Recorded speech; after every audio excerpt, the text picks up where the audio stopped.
Internationalism or Extinction, Chapter 1 by Noam Chomsky, read by Anton Picari. Extinction and internationalism have been linked in a fateful embrace ever since the moment when the threat of extinction became an all too realistic concern, August 6, 1945. It's a day that will never be forgotten by those who were alive then and had their eyes open, a day I personally remember very well. On that day, we learned that human intelligence had devised the means to bring the human experiment of 200,000 years to an end. It was never seriously in doubt from the first moment that the capacity to destroy would escalate and it would diffuse to other hands, increasing the threat of self-annihilation. In the years that followed, the record of near misses is appalling, sometimes from accident and error, a few shocking cases from recklessness, and the threat is growing ominously. A review of the record reveals clearly that escape from catastrophe for 70 years since the first nuclear weapon was used has been a near miracle, and such miracles cannot be trusted to perpetuate themselves. On that grim day in August 1945, humanity entered into a new era, the nuclear age. It's one that's unlikely to last long. Either we will bring it to an end, or it's likely to bring us to an end. It was evident at once that any hope of containing the demon would require international cooperation. By the fall of 1945, a book calling for the world federal government reached the top of the bestseller list. It was written by Winston Churchill's literary agent, Emory Reeves. Albert Einstein was only one of those who reacted by calling for a world government. That is what he called the political answer to the shattering events of August 1945. They recognized these to be a turning point in human history, and perhaps the opening of its final stage. Hopes that the United Nations might begin to fulfill the world government function were quickly dashed. In itself an important topic, but one that I do not explore here. It was not understood at the time, but a second and no less critical new era was beginning at the same time. A new geological epoch called the Anthropocene. It's an epoch defined by extreme human impact on the environment.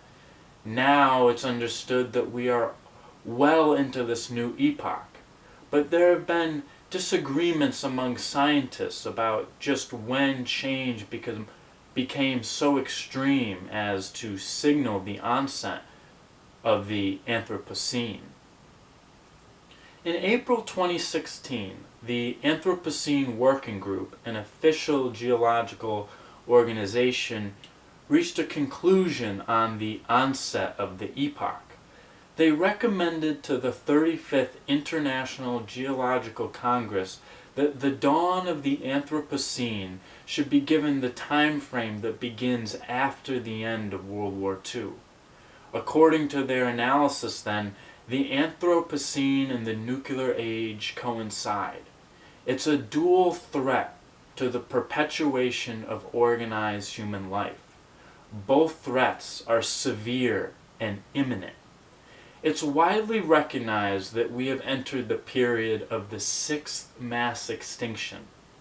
The fifth extinction, 66 million years ago, is generally attributed to an asteroid, a huge asteroid that hit the Earth, destroying 75% of the species on Earth. It ended the age of dinosaurs and opened a way for the rise of small mammals, and ultimately humans about 200,000 years ago. It hasn't taken us long to bring about the sixth mass extinction, which is expected to be similar in scale to the earlier ones, though differing in an instructive way. In the mass extinctions that long predate humans, body size was not correlated with extinction. It was kind of an equal opportunity killer, independent of your body size. In the human-generated sixth extinction, which is now underway, the larger animals are being killed disproportionately. That actually extends a record that traces back to our early proto-human ancestors. They were a predatory species that caused significant harm to large organisms, wiped many of them out, with themselves not too far in the distance. The human capacity to destroy one another on a massive scale has not been in doubt for a long time, and it reached a hideous peak in the past century. The Anthropocene Working Group reaffirms the conclusion that climate warming CO2 emissions are increasing in the atmosphere at the fastest rate in 66 million years. They cite a report last July 2016 that particles of CO2, carbon dioxide, reach over 400 parts per million, and that the level is rising at a rate unprecedented in the geological record. Subsequent studies have revealed that figure was not a fluctuation. It appears to be permanent, a base for further growth, and that figure, the 400 parts per million, has been regarded as a critical danger point. It's perilously close to the estimated level of stability of the huge Antarctic ice sheet. Collapse of the Antarctic ice sheet would have catastrophic consequences for sea level rises, and these processes are already underway quite ominously in the Arctic regions. The broader picture is no less ominous, and practically every month breaks new temperature records. Huge droughts are threatening survival for hundreds of millions of people. These are also factors in some of the most horrendous conflicts: Darfur, South Sudan, and now Syria.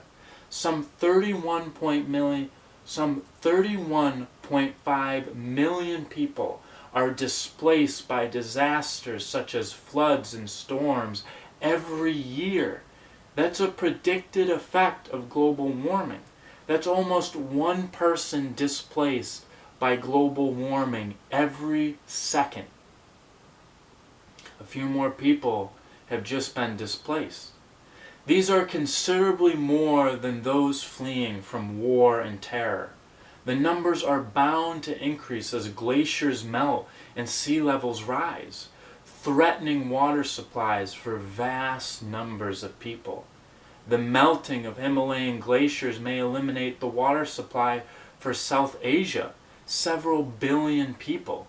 In Bangladesh alone, tens of millions of people are expected to flee in coming decades simply because of sea level rise. It's a flat coastal plain, Bangladesh. That's a refugee crisis that will make today's refugee crisis pale into significance, and it's barely the beginning. With some justice, Bangladesh's leading climate scientist said recently that these migrants should have the right to move to countries from where all these greenhouse gases are coming, that millions should be able to go to the United States, which raises a moral issue here of no slight triviality. Well, I won't take time to review the larger record. I presume most of you are pretty familiar with it. But it should be deeply alarming, and to anyone concerned with the fate of the human species and the other species that we are destroying with abandon. It's not in the far future. It's happening right now. It's going to escalate sharply. It's always been evident that any effective measures to contain the threat of environmental catastrophe would have to be global in scope. International efforts to avert catastrophe were advanced in the Paris negotiations with COP21 in 2016. It should have gone into force in October 2016. The date was brought forward out of concern the Republican victory in 2016 might dismantle what had been achieved. Not very much, but it was something. In fact, Republican denialism already had a significant impact. It was hoped that the Paris negotiations would lead to a verifiable treaty, but that hope was abandoned because the Republican Congress would not accept any binding commitment. What emerged was a voluntary agreement, evidently much weaker. In October 2016, a very significant agreement was reached to phase down the use of hydrofluorocarbons. Hydrofluorocarbons are super polluting greenhouse gases. It's delayed for a time for India and Pakistan, where increasing heat and awful poverty make cheap air conditioners which use hydrofluorocarbons a desperate necessity. The right response is evident. The rich countries should provide subsidies to accelerate the provision of non-hydrofluorocarbon devices, the kind we use. Nothing like that seems to have been proposed, and if it were, its fate would probably have been the same as that of a verifiable treaty. We might stop for a moment to ponder a most extraordinary fact. A major political organization in the most powerful country in the world's history, the United States, is quite literally dedicated to the destruction of more of life on Earth. Is quite literally dedicated to the destruction of much of life on Earth. Let me repeat that for effect. We might stop for a moment to ponder a most extraordinary fact. A major political organization, the Republican Party, in the most powerful country in the world's history, the United States, is quite literally dedicated to the destruction of much of life on Earth. That might seem to be an unfair comment, but a little reflection will show that it's not. Right now in October 2016, we are reaching the end of the quadrennial electoral frenzy.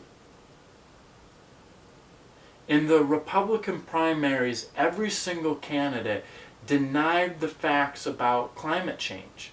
There was one exception, the sensible moderate John Kasich, who said, yes, it's happening, but we shouldn't do anything about it, which is arguably even worse. So that's 100% rejection. The winning candidate, as you know, Donald Trump, calls for more use of fossil fuels, including coal, the most destructive. He is also for dismantling regulation and for refusing funds to developing societies that are trying to move to sustainable energy, such as, for example, non-polluting air conditioners in India, in every possible way accelerating the race to disaster. Drill, baby, drill. When you consider the stakes, it's a fair question whether there has ever been a more dangerous organization in human history than today's Republican Party. It's a fair question, and I think the answer is pretty clear. It's equally remarkable that these astonishing facts pass with virtually no comment. The campaign commentary about it proceeds at a level of vulgar triviality. We'll hear more of it in the presidential debates, with scarcely a glance at policy issues, and almost nothing about the most critical questions that have ever arisen in human history. Questions of literal survival in the short term. Will we survive in the near future? This is amazing blindness as the lemmings march to the precipice.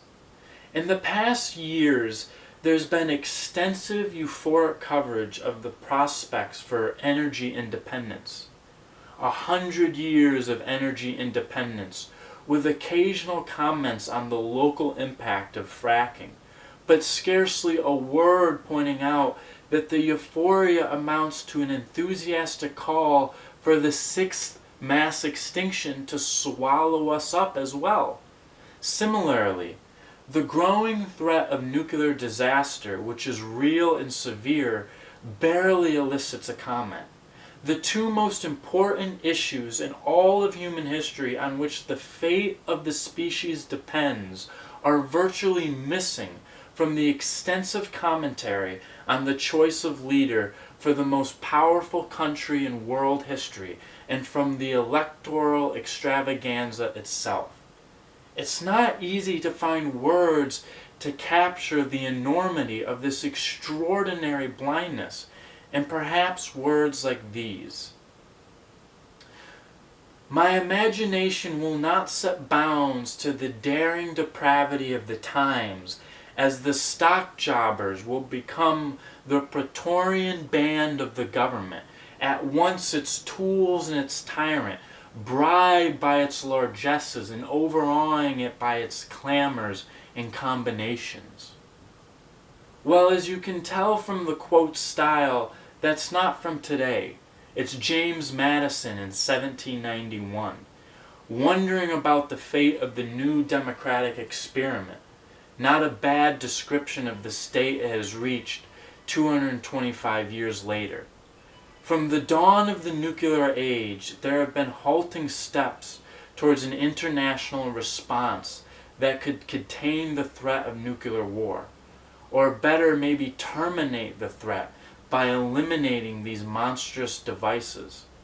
One major step was the Non-Proliferation Treaty of 1968.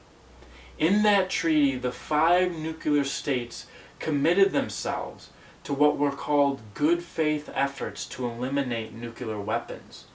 Other signers pledged not to develop them. 3 states with nuclear weapons have refused to sign: India, Pakistan, and Israel. All 3 have benefited in their nuclear weapons programs from U.S. support. Pakistan during Reagan years, India under Bush, Israel ever since a secret understanding which quickly became public between President Nixon and Israeli Prime Minister Golda Meir in 1969. Well, that's bad enough, but it could have been worse. In the 1970s, Henry Kissinger, Dick Cheney, Donald Rumsfeld, and other notables were urging U.S. universities, primarily my own, MIT, to aid Iran's nuclear programs. That's correct. In the 1970s, Henry Kissinger, Dick Cheney, Donald Rumsfeld, and other notables were urging U.S. universities to aid Iran's nuclear programs. At the same time, high Iranian officials all the way up to the Shah were declaring quite openly that their goal was to develop nuclear weapons. But that didn't impede the efforts. Right after the Iran-Iraq war, the first George Bush, as part of his program of cuddling his close friend Saddam Hussein, went as far as inviting Iraqi nuclear engineers to the United States for advanced training in weapons production. That was in 1989. All of this is better forgotten. We don't hear anything about it. Another international effort to contain the threat has been the establishment of nuclear weapons-free zones. There's one in the Western Hemisphere, which excludes the United States and Canada, but includes everyone else. There are others in Africa and the Pacific. They're almost operative, but not quite. They're still blocked by the U.S. refusal to relinquish nuclear weapons in its army base in Diego Garcia and in the Pacific Islands. Pacific islands. The most important case by far would be in the Middle East. That's an initiative that has been led by the Arab states for over 20 years, but right now it's spearheaded by Iran, a nuclear-free zone in the Middle East.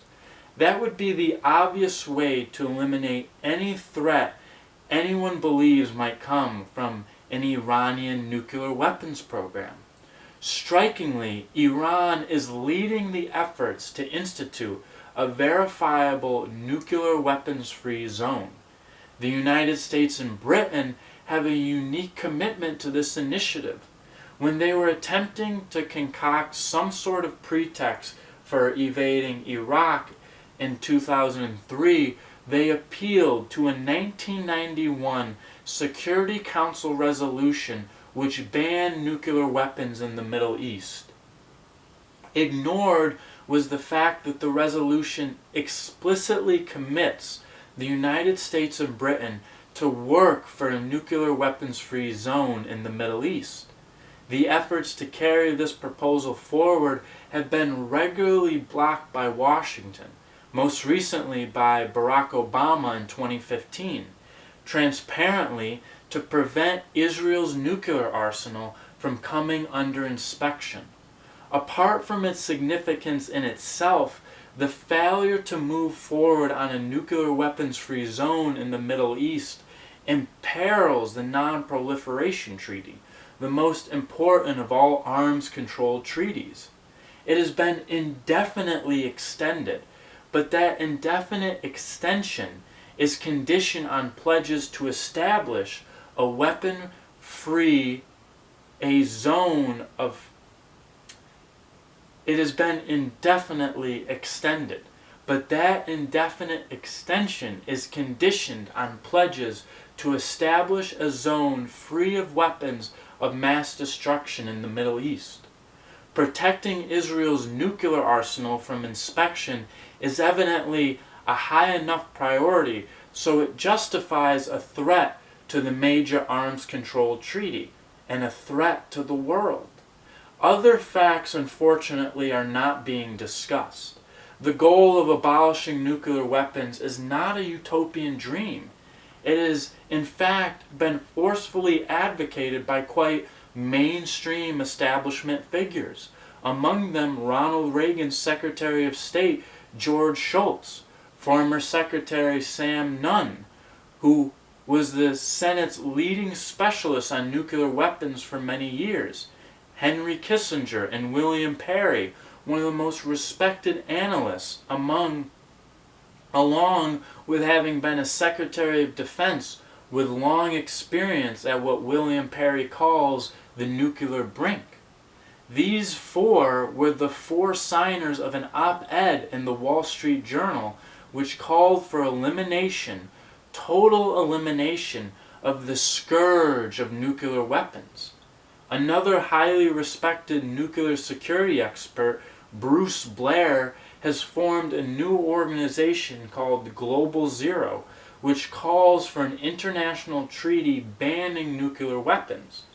The International Court of Justice, the World Court, came pretty close to this stand in a historic 1996 advisory opinion on the legality of possessing the threat or use of nuclear weapons. This month, October 2016, for the first time, the United Nations is considering a resolution to launch negotiations towards a legally binding instrument to get the words correctly, a legally binding instrument to prohibit nuclear weapons leading towards their total elimination. The resolution is sponsored by Austria, Brazil, Ireland, Mexico, Nigeria, South Africa. It's expected to gain the support of more than 120 states, but without large-scale public support. And that's where your responsibility comes in. It will pass into oblivion just like other lost opportunities. The same holds for the steps that should be taken right now to reduce the international tensions that are escalating the threat of nuclear war to quite dangerous dimensions. This growing threat has elicited considerable alarm in the national security circles. William Perry has warned in his words that we are facing nuclear dangers today that are in fact more likely to erupt into nuclear conflict than during the Cold War. Perry is far from alone. Every year a group of experts organized by the atomic scientists updates the doomsday clock, established in 1947 at the dawn of the nuclear age, in which midnight means the terminal disaster for everyone. 2 years ago in 2014, they moved the clock 3 minutes closer to midnight, where it remains. That is the closest it's been since the early 1980s, when there was a very serious war scare. And to update it, the doomsday clock, in which midnight means terminal disaster for everyone, for the past few years, the clock has been 90 seconds to midnight, where it remains. That is the closest it's been since the early 1980s, when there was a very serious war scare. It's an event that should be better known and understood. At that time, the Reagan administration launched an operation, Operation Able Archer, if you want to look it up. Operation Able Archer. Google it. It was designed to probe Russian defenses by simulating attacks on Russian defenses, including nuclear attacks. This happened to be at a time of great international tensions. Right then, advanced missiles, Pershing II missiles, were being placed in Europe. In fact, in Germany, within a couple of minutes, 10 minutes flight time to Russian territory. There were other rising tensions at the time. A couple of years ago, some Russian archives were declassified, and it was learned that the Russians took Able Archer, Operation Able Archer, very seriously. There has been uncertainty, however, about just what was understood in Washington. The CIA had claimed that Russians didn't pay any attention. They knew it was just an exercise. However, newly declassified documents just released have revealed that Washington understood right away that Operation Able Archer was bringing the world to the verge of terminal nuclear war. These newly declassified documents revealed that U.S. intelligence determined that Russians were mobilizing forces, as U.S. intelligence put it, into an unusual level of alert. According to protocol, that meant that the United States should have reacted in kind. One high-ranking U.S. Air Force officer, Leonard Perutz, decided on his own not to follow prescribed procedure and do nothing, just to forget it, very likely averting a nuclear terminal war. A terminal nuclear war. We already knew that shortly after this, Russian automated systems detected an apparent massive U.S. nuclear attack. The officer in charge, Stanislav Petrov, also decided to do nothing instead of transmitting the information to a higher level and possibly triggering a massive nuclear strike. These two gentlemen, Leonard Perutz and Stanislav Petrov, belong on the roll of people who've on their own blocked terminal nuclear war.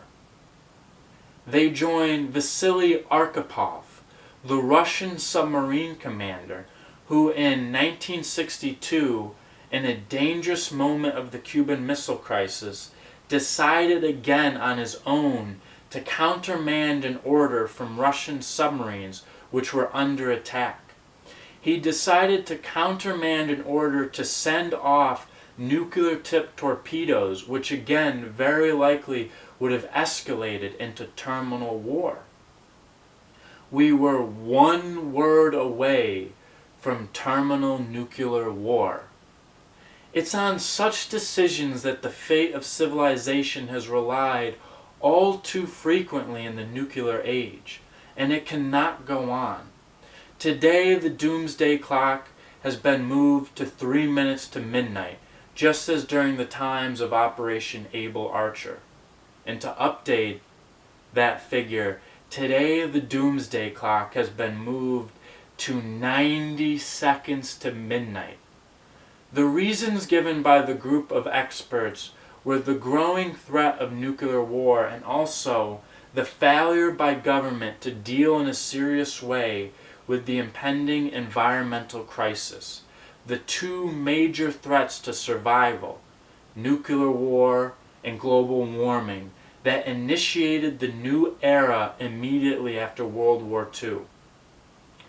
The primary nuclear threat today is at the Russian border. Both sides are engaged in dangerous military buildups, carrying out highly provocative acts and also expanding sharply their military arsenals. On the U.S. side, one element is President Obama's proposal for $1 trillion upgrading of the nuclear weapon systems that includes new nuclear weapons, cruise missiles, nuclear tips. These are recognized to be particularly dangerous because they can be scaled down to tactical battlefield use, which means that an officer on the ground would be tempted to use them, something that could quickly escalate to full-scale nuclear war.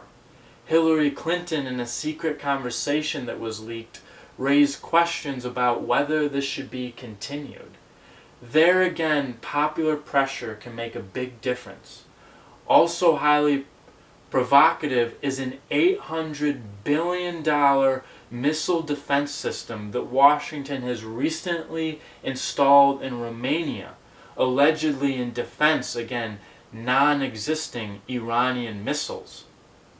It's recognized in Russia, obviously, and it's recognized on all sides that's what's called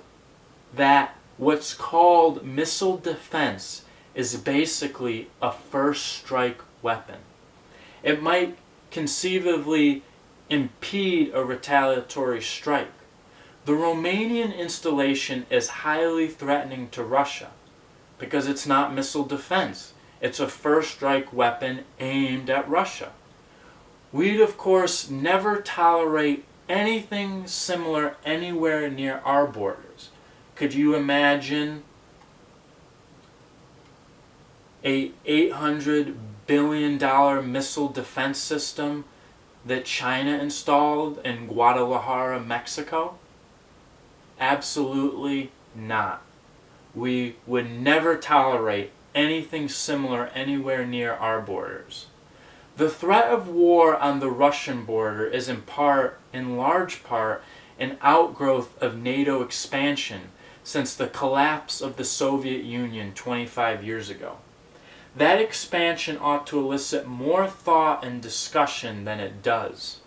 This was during the administration of the first President Bush and his Secretary of State James Baker, and in Russia of Mikhail Gorbachev. Looking back at the time, the two sides, US and Russia, had conflicting visions of the world order that should arise with the disappearance of the Soviet Union. Gorbachev called for a dismantling of all military alliances. Of course, the Warsaw Pact, the Soviet Union's military alliance, disappeared, to be replaced by a Eurasian security system, integrating the former Soviet Union and Western Europe. That was Mikhail Gorbachev's vision, but President Bush and Secretary of State Baker had a different plan. NATO would expand while the Soviet system collapsed, and that's what happened. Even though the Secretary of State James Baker promised to Gorbachev NATO would not expand 1 inch eastward. You can go onto the National Security Archive website and see that James Baker did tell Gorbachev NATO will not expand 1 inch eastward. The immediate issue was joined over the fate of Germany for obvious reasons. Mikhail Gorbachev agreed to German unification, even German ascension to NATO's hostile military alliance, which is a pretty remarkable concession in the light of recent history. Just in the past century, the 20th century, Germany has practically destroyed Russia several times. There was, however, a quid pro quo. Namely, as the National Security Archive reveals, NATO would not expand 1 inch eastward. That meant East Germany. President Bush and Secretary of State Baker agreed to that compromise, but only verbally. It was a gentleman's agreement. It was not in writing. NATO immediately expanded to East Germany, but President Bush and Secretary of State Baker correctly stated that they were not violating a written pledge, just a gentleman's agreement. Well, there is rich and interesting scholarly literature which has been trying to determine what just happened during that period. There were some crucial open questions, like exactly what Bush and Baker had in mind. These questions have been pretty persuasively answered in an important way in a recent issue a couple months ago by the MIT-Harvard journal International Security by Joshua Schifferson. He did extensive new archival studies, and these revealed quite persuasively that the Bush-Baker verbal commitments to Gorbachev were quite explicitly designed to mislead Gorbachev, while U.S. dominance extended to the East. It's an important discovery. It shouldn't be hidden in a scholarly journal. Well, that was only the first step. Under Clinton, NATO expanded further to the east, right to the Russian border. Would we let China expand right to the U.S. border through Mexico? In 2008, and tentatively in 2013 under Barack Obama, NATO even offered membership to Ukraine, which is in the Russian geopolitical heartland, with long historical cultural relations with Russia, a highly provocative move.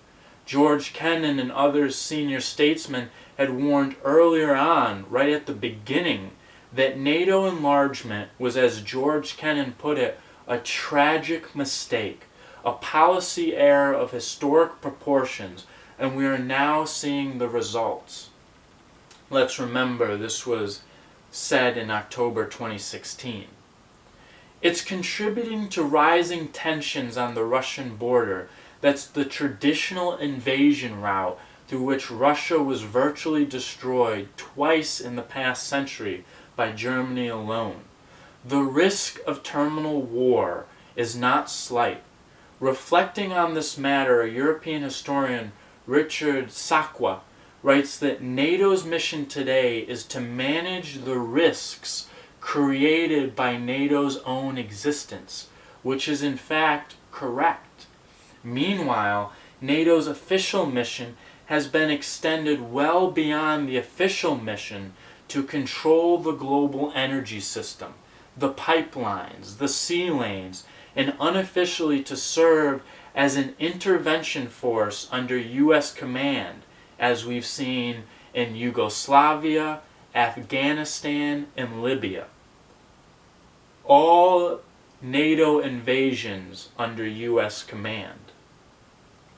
While the fate of NATO shines a bright light on the real nature of the Cold War and its doctrinal basis, NATO, of course, had been presented as necessary to hold off the Russian hordes. We heard that for 50 years. Come 1991, the dissolution of the Soviet Empire, there's no more Russian hordes. So what happens to NATO? What happens provides no slight insight into what was the actual operative policy for the years before. It supports an observation made by Harvard professor and government advisor Samuel Huntington. 10 years earlier, in 1981, Samuel Huntington said, "You may have to sell intervention or other military action in such a way as to create the misimpression that it is the Soviet Union that you are fighting.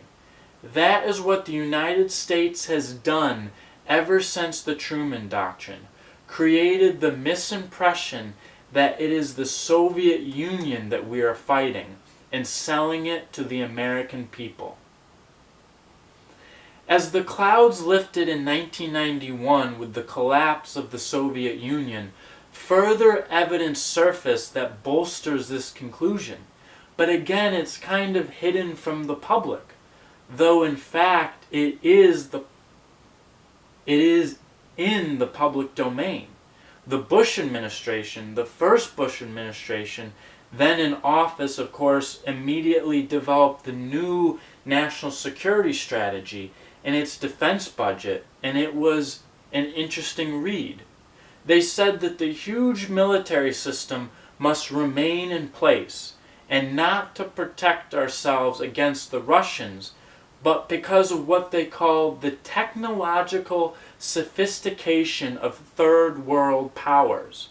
If you are a well-disciplined intellectual, you don't laugh when you read those words.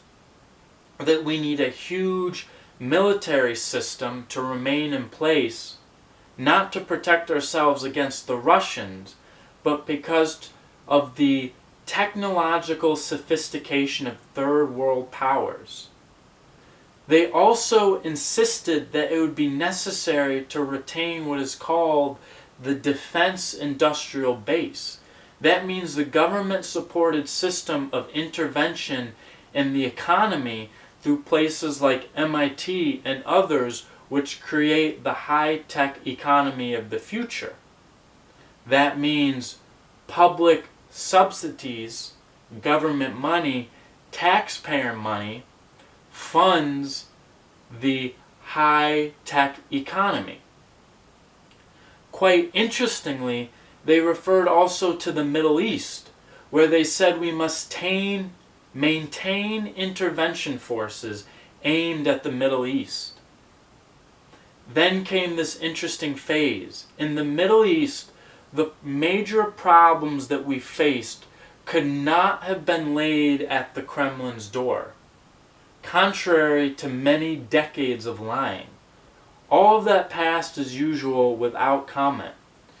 As the Berlin Wall fell in 1989, Harvard professor Samuel Huntington, pursuing his earlier logic, warned that Mikhail Gorbachev's public relations may be as much a threat to America's interests in Europe as were Brezhnev's tanks, and the threat of Mikhail Gorbachev's peace offers was indeed overcome in that manner just reviewed, and we are now facing the consequences.